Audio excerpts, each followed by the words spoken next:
Right now, we're joined by a very special guest, just like we are each and every week here on the John Neighbors Show, to talk a little Razorback baseball, as they are still the #1 team in the country.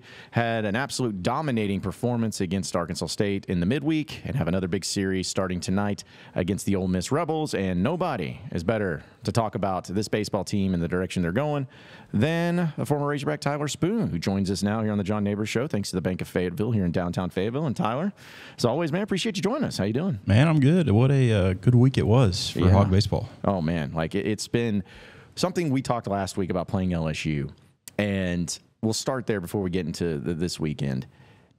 Anytime you sweep an SEC team, it's big. Yeah. When you sweep LSU, it's really, really nice. But in the fashion that they did it, where big plays, big stepping up from whether it was guys in the field or guys hitting, like it just, this team continues just to find random but also really fun ways to win these baseball games. Yeah, no, you got to have that, and it's kind of like I alluded to last week, and tried to be unbiased as possible. But we're just the better team right now, and there's no way around it. I mean, we're just offensively, pitching, everything is just a little bit better than LSU as a whole right now. But yeah, we got it done.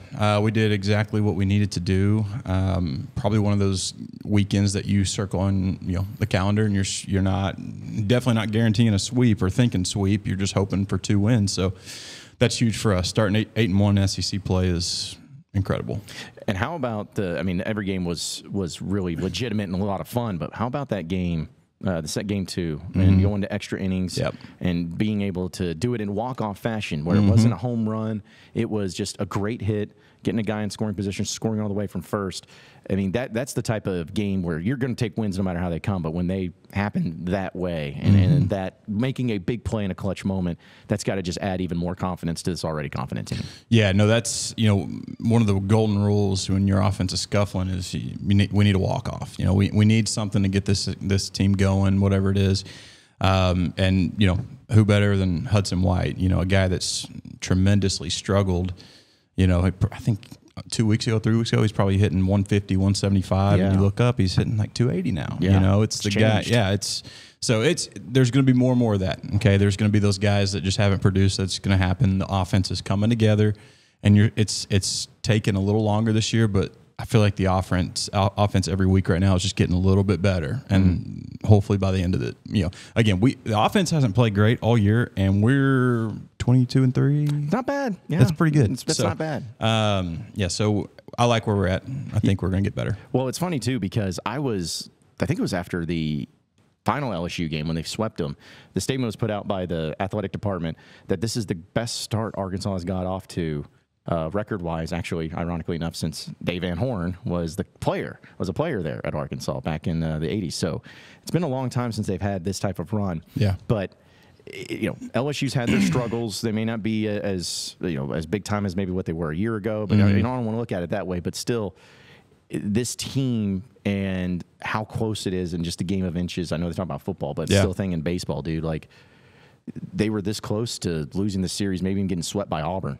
Yeah. They were this close to losing the series and even getting swept by LSU. It just shows you the margin of error and how big it is in these moments and in these games, to where that's what's going to decide, and that's what's going to be the difference, is just who blinks first. Because I felt like, when Arkansas walked off that game 2, for instance, that shortstop for LSU, if he doesn't, I'm not trying to say it was routine, but it should have been a play he makes. If he doesn't make that play, not saying Arkansas loses, but they don't have the runner at first. They don't score all the way. So it's just amazing how great teams are able to take advantage of the other team that ends up blinking first. Yeah. Yeah. And I think that's, again, just a big culture thing. It's just like you're here to win, and you find a way to win, whatever it is. And that's the good thing about this team is, it's easy to win when you're scoring 10 to 15 runs a game and they're not scoring any runs, but we're just finding so many different ways to win, and so many, just unorthodox ways, I guess, in a way, just getting it done at the end of the day. That's what you got to do, and you got to have it, because when it comes down to postseason, you get to regional, super regional, it doesn't, all that matters is finding a way to win, and that's what you have to do. And so getting this experience early, where those close games, you got to have them. You got to have the close games. You never want to be the team that blows everyone out 10-1 every single game, and then get to postseason and it's 3-2, and you haven't been in that situation kind of deal. So I like it. I think our team's tough. A lot of clutch hits, a lot of clutch pitching, defense, you name it. It's been it's been really good. Speaking with Tyler Spoon, former Razorback, here on the John Neighbor Show, thanks to the Bank of Fayetteville here in downtown Fayetteville. So another thing, Tyler, looking at midweek games, which, last week they had one, and then this week they had one, where it starts as a Thursday series coming up, but they have a game on Tuesday. And I've always felt like, those types of games got to be tough. It's got to be difficult. It's ones maybe that players don't want to play in or may feel a certain way about it.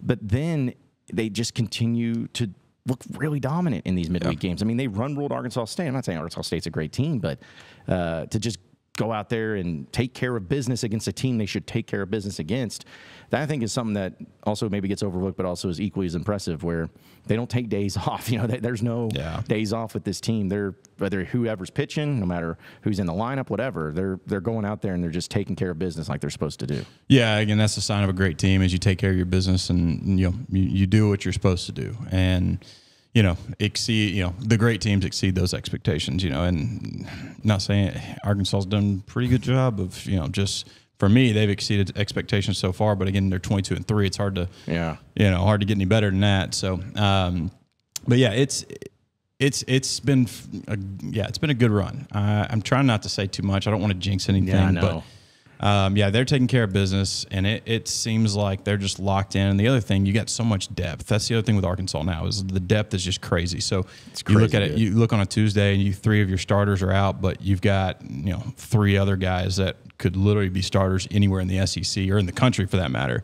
And so, it's just such a there's no days off for the other team is kind of how I look at it. Like, no matter who Arkansas throws out there, it's you better buckle up and get ready, because it's going to be tough. Yeah, and they got a tough schedule still in front of them. And this weekend against Ole Miss, which there's always a little bit of extra flair to it on Ole Miss. I feel like there's a lot of players, former players, especially maybe like yourself, that always enjoyed but also kind of hated Ole Miss a little bit and how they go. But are they as good as Arkansas? They're not, but they're still a good enough team that they can beat you right now. So just what do you make of this matchup going into this weekend and the type of team under Mike Bianco that Ole Miss usually ends up being? It's the wild, wild SEC West, man. So you never know. Then it's SEC is just notorious for getting everyone beating each other up, and so if you're not prepared and you're not ready for it, Ole Miss will come in and win 2 or potentially sweep. So there's no weekends off. There's absolutely no weekends off, and the veterans know that. Your Stovall's, your Hagan, Tiger, all those guys, they understand that. So just show up, take care of business like you have been, and at the end of the day, you win 2 out of 3. Yeah. You find a way to win 2 out of 3, and that's a great weekend in the SEC. Yeah, so looking at Hagan, he's going to be the guy, of course, going tonight. Yep. And last week, they switched it up a little bit, where they had Mason Molina go on day 2 and then have Brady Tygart go game 3. What did you make of that switch? And do you think that maybe Dave will stick with that and trying to make that work, again, making Molina the second-day guy? Yeah, I was curious about that. I didn't know if there was some kind of information, kind of like we talked about, where maybe LSU struggles against lefties and he wanted to try to get the first 2 wins and get them out of the way. But I didn't hate it. I mean, Molina's just been as consistent. He's been a Friday night starter in the Big 12. He's he's been in the big on the big stage and under the lights. So you get Brady Tygart on Sunday. I feel like as a team you probably feel pretty good about your chances. So that was an interesting strat. I wasn't sure. Obviously the Thursday stuff can throw things off just a little bit, but I'm going to bet more than anything, I bet he'll just keep this rotation and go lefty, lefty, righty. Well, I'm sure you heard this story that Dave talked about after the game against LSU in Game 3. But Will McIntyre, he pitched first day, goes out there, does a great job. And Dave was talking about when he puts the big lineup card for the team and writes it in there. He said he wrote it up there, didn't have McIntyre in it. But then when he walked by it later, he saw Will McIntyre wrote his name in the lineup card. And he ended up playing. He ended up being great. I don't know. I've always felt like that'd be something that Dave would be like, pissed about, because he's like, hey, this is my team. If you're playing them, but he handled it well. Where he's just like, he wanted to go play. Like, that just seems like not only says a lot about the confidence that Will has and the willing to play, but also Dave having that relationship with a player where it's not like always angry and upset because you kind of one up me or anything. It's like, you obviously have the confidence, so let's roll with you.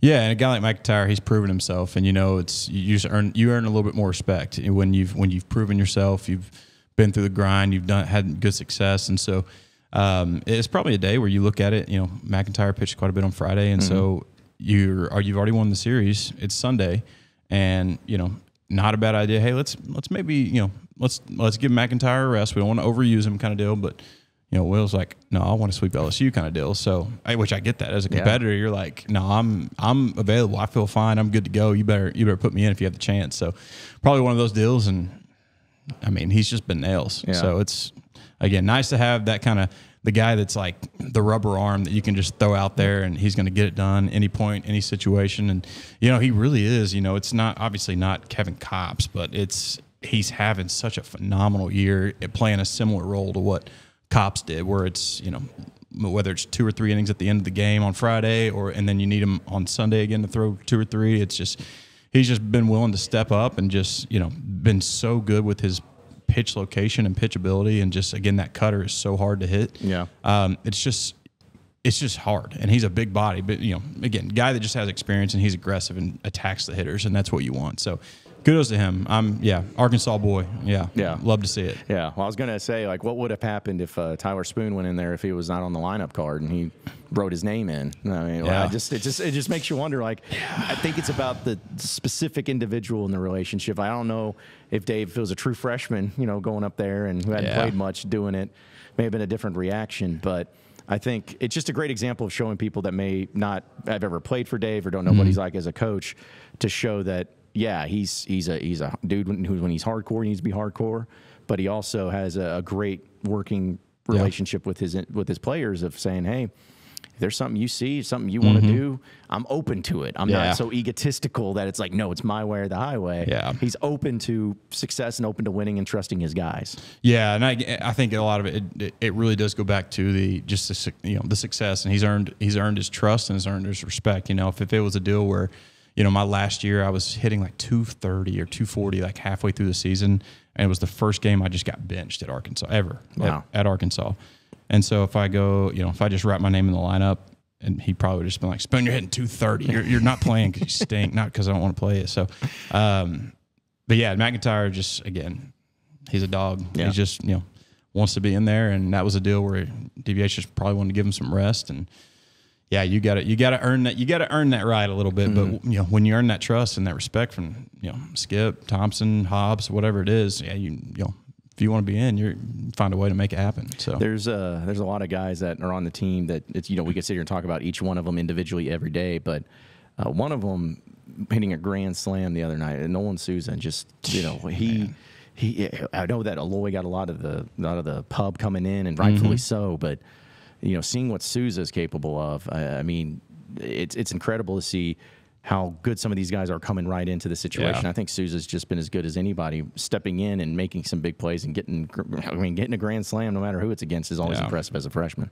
Yeah, just a physical specimen, 6'3", 215, just unbelievably just gifted. So, and that was a guy, they were really high on out of the gates, and, they just didn't think he would develop so quick. He was kind of a little bit, skinnier, still growing into his body, and he kind of technically really is. So they just thought, it might happen this year, but probably next year or the next, it's going to really explode. But he just out of nowhere just snapped, and just the development. He was good, not great in the fall, and then second the lights came on, and that's the thing, man. You never know. In the fall, you're going to have your fall Americans where they're really good in the fall, and then the second the lights come on, they're terrible.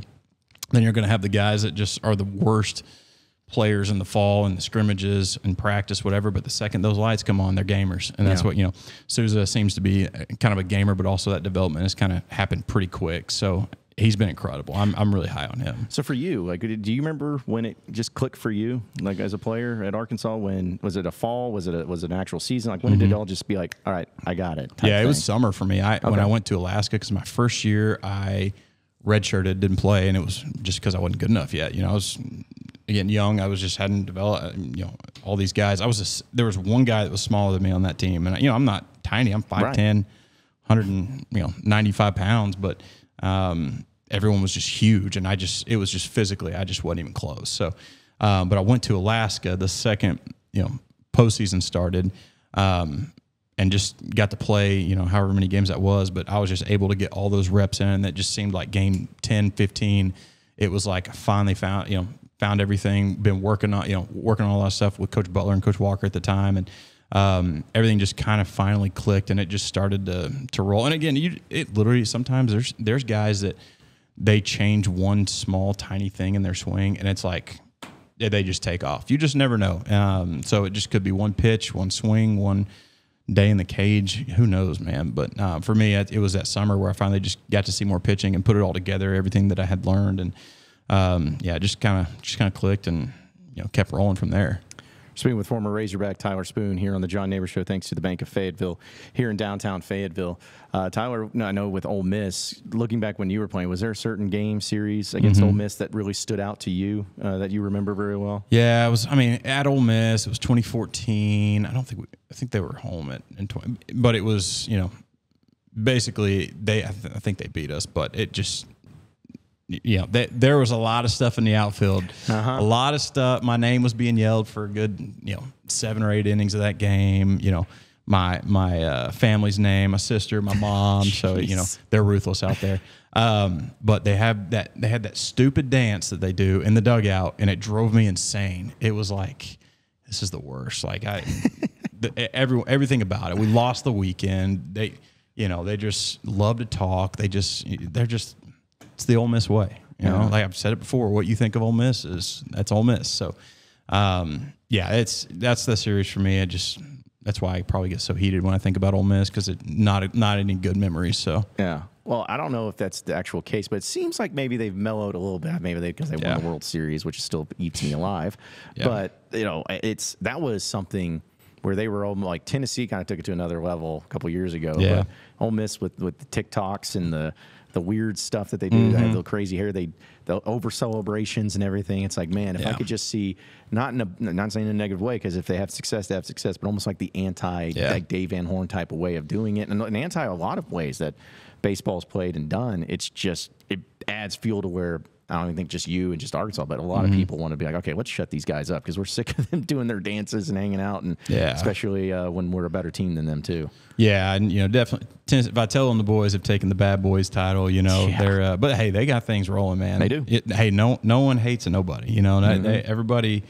No, if they don't like you, it's because you're good, and they can't. You got to do something about it. So, but DVH has always just been the guy. It's just act like you've been there. It's just like you hit a home run, nice job. That's what we signed you here for. That's why you're here. So you're here to hit home runs. You're not here to strike out every other time. So it's more of a.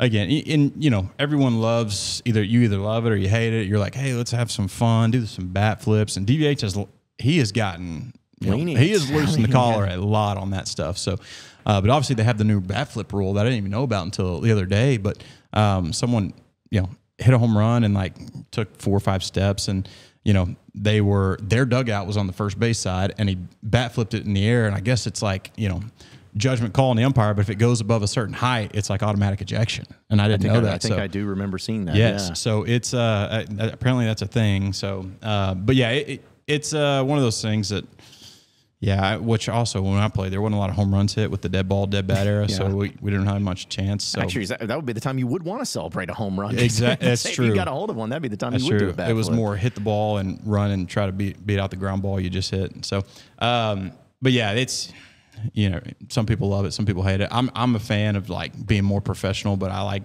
also having a little bit of fun. Like, hey, if you hit one 500 feet, hey, yeah, you can stand there and watch it for a second. You got that, like you earned that one. So, but don't sit there for 5 seconds and just stare at your work. It's just like look at it, appreciate it, start jogging. Yeah, so I felt the same way about. I think it was, what's the kid's name that was at Tennessee last year and now he's at Wake Forest, Chase.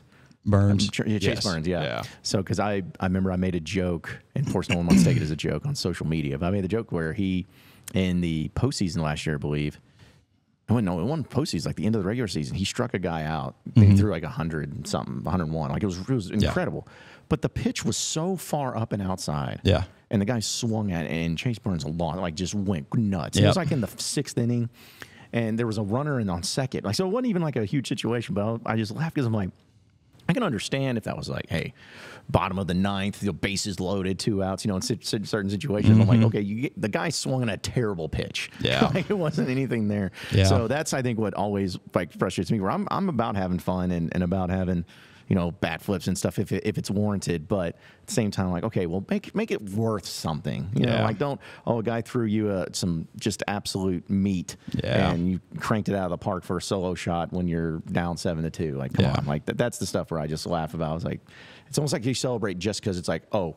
And anytime I do this, no matter the situation, I have to celebrate a certain way. Yeah, it's all about dunking on the other guy, you know, kind of deal. And, it's one of those things, too, where as a player, I'm like, man, the last thing I want to do if, like, we're playing LSU, Florida, A&M, like, last thing I want to do is bat flip and get them riled up. And next thing you know, you just wake up the bear. And that's like, don't want that to happen. So just play the game. And, there's also something to it to where it's like, you come in and you just absolutely demolish LSU, like just acting like you're supposed to do it. There's just something it does to that other team that's just like, dang, they felt like that was and the other team's just like, dang, they felt like they were just supposed to do that, and it was just, they did it, and they just absolutely just like we were nothing, So there's something to that, the feeding feeling of. That wasn't a big deal to this team. It's also stings. It's like when you court rush in basketball. It's like if you're expecting it, it's like if you're Duke or something, you're like they just got a big upset and they don't. It's almost like surprising. Like, man, you guys aren't thinking that we're that good, man. Maybe we got something going against us. Yeah. Well, what do you think of gorilla ball? This gorilla thing that they've been doing. The gorilla mask. Yeah, it's pretty cool. I don't know the whole gist of it, but the gorilla guy they have. Mm-hmm. So what? Yeah, what? From my understanding, it's Stovall talked a little bit about it in a press conference, but he's referring to they want to play gorilla ball because he remembers it being used years ago in reference to how you playing just aggressive strength ball, and it developed into that, and so now they just hand out the player award like a big gorilla, and then they have a gorilla mask that they'll wear if someone hits one. So going back to the whole fun thing, it's like sometimes in baseball, it's what makes it fun is you have these unique stuff where it's just like. You hear like, what does that mean? And then, but it becomes a thing, and like players buy into it and they love it. And I think that's the gorilla ball and the gorilla mask this time around. Yeah, no, I know what you're talking about now. I thought that may have been what it meant, but I wasn't sure. So, but yeah, anytime you have something like that the whole offense rallies around, the whole team rallies around, it just makes it a little bit more fun, And so, the best offensive player gets the gorilla at the end of the game, and so, it's a huge honor to be able to do it. And I know Ole Miss. I don't know if they used to do it, but. They would pick a player of the game from the previous game, and they wore a yellow shirt in their batting practice kind of deal. So you need stuff like that where it's a badge of honor. You're just like trying to just honor the people that played really, really well. It's good for the morale, good for the players sometimes too, and that kind of stuff's really fun. So I think that's really cool. Did y'all have anything like that you remember? Man, I'm trying to think. I don't know necessarily if we did because in 2015 we were You talked about hot starts and being the best. We were 11-12 to start, maybe the worst start in school history. So there wasn't a lot of fun going on in that dugout and locker room. So, but as we got towards the end of the year, we started winning, and that was fun. But yeah, we didn't have much. And also, again, dead ball, dead bat. There wasn't a lot of home runs happening, so there's not a lot to celebrate. So it's cool. I like it. And then I think of first thing I think of is the leopard jacket that Tennessee had. The daddy, was it in the daddy hat? Yes. I think is what they did. Yes. Which I think they banned that in college baseball, like the props dugout stuff. Like I think I could be wrong, but it's like okay. That was a little excessive. Yeah, for sure. We're really trying way too hard. Yeah. Before I let you go, I want to kind of make fun of Ole Miss real quick again. I'm all in. I don't know how you feel about it, and I know I'm not a baseball guy. I cannot stand the pitcher handing the ball to the incoming pitcher on the mound. Yeah. I guess, again, it sounds tedious, and it is 100%, but that has been something that bothers me because I'm like, that feels junior high-ish. Like that feels like, listen, you're not trying to, like, what does that do? Like, it seems so cliche. It's like, you're going to man up and give it to him. It's like, no, I like it when the manager, especially if the manager's mad or skip or whatever, it's like, you can play well. Give me the ball, go. Yeah. Like you need to go over there and do your walk of shame or whatever. Like there's just something where I like the coach being the guy, but I don't know. That's what something else I just really hate about Ole Miss and other things that they've done. But that one always bothered me for some reason. Yeah, and that's for me. That's a classic baseball thing. It's like you hand the ball to the skipper. You either did your job, you get your applause, your ovation, or you get the heck off that mound as fast as you can, kind of deal. So. There was a mix of both. I understand it more if you just threw 6.5, 6 innings, 6 2/3, and just one hit ball, and you're like waiting, give it on to the next guy. But when you go one out, give up 4 runs, it's like man, you can't get off that mound fast enough. Yeah, I talked to Trent Daniel about that, and I was just like, you remember the moments he'd come out? He's like, oh, yeah. He's like, there was moments where I knew I didn't look at him. And he was probably looking at me through those sunglasses, and he's like, he didn't say anything to me. I just put the ball in. He's like, I could not get to the dugout fast enough because it was almost like just you knew you screwed up, and so that was something that he laughed about because I brought it up to him about Ole Miss and handing that off. He's like, it's a people think it's being so rude or so mean or whatever. He's like, no, it was motivating to me. Yeah. Because it was like, man, I sucked, and I'm mad at myself, and I do not want that to happen again. It was almost like disappointing the parent, It's like, not mad, I'm disappointed because I trusted you to go out there and you screwed it up. It's like, and you ruined it. It's like that was, I think, a mentality that, just listen to Trent Down. I'm sure other people feel the same way, where it's like, you want to know if I screwed up, if I did something wrong, especially at this level of baseball. I don't want to be coddled. I don't want to be just, you stay out here and hand it to the ball. Like, it's okay. Yeah. No, it's like, I want you to tell me to get back to the dugout and don't even look at you. Yeah, there's something definitely more rewarding to it, too, where it's like you find, you do earn that respect of like, hey, nice job. Good, go on. You're done. Great outing. So, and then just earning, and especially as a reliever like Trent, the more, the better he did, the more opportunities he got. And, the more opportunities you get, if you're, if you go 8 out of 10 times and you're really good 8 out of 10 times, those 2 times that you don't have a great outing, then you probably won't be as upset. It's just like, hey, it happens. Bad outing. So what? I know you were in the outfield, but did you ever have in the infield ever for a mound visit? I was always just curious what Dave says when he gets the ball, and he always does the same thing. He gets the ball and kind of rubs it like that, and I always see him say something. But I was always wondered, like, what type of stuff does he say? Was if the guy did a bad job, he's like, all right, thank God that guy's out of here. I don't know. Yeah. I always wondered what that conversation is like with the infield during those transitions of the mound. Yeah, I haven't. I played.